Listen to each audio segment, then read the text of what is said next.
Medicine, there are good doctors, there are bad doctors.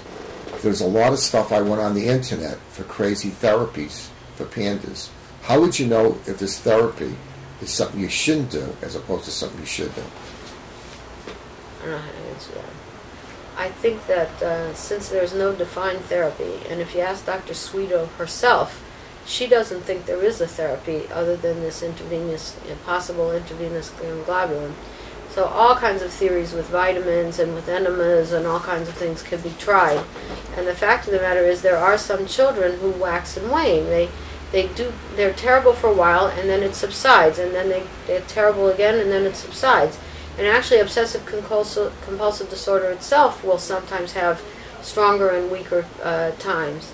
So anything you try that's just going to happen right before they were going to get a little better anyway. I found websites that were recommending manipulation, and I found one place they were talking about doing acupuncture.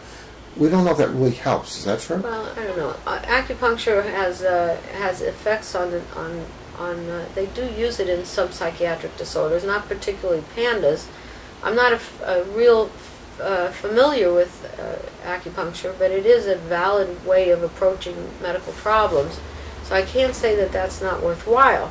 I'm only saying that here in America, where I'm looking at these kids, I'm seeing very strong results by treating them in my unconventional method. So I'm very hopeful that this is a treatable condition.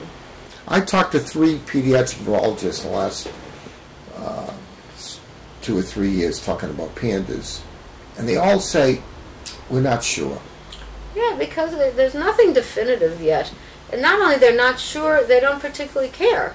Neither do the psychiatrists. They have their armamentarium, they'll treat with their drugs, and sometimes they'll work and sometimes they won't.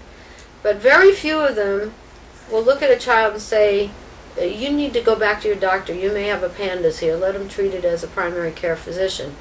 None of them are taking on the idea of giving a child antibiotics. So what's happening is these children are, if they're not recognized by their own primaries, they're basically lost. Because when they go to the specialists don't know what to do with them.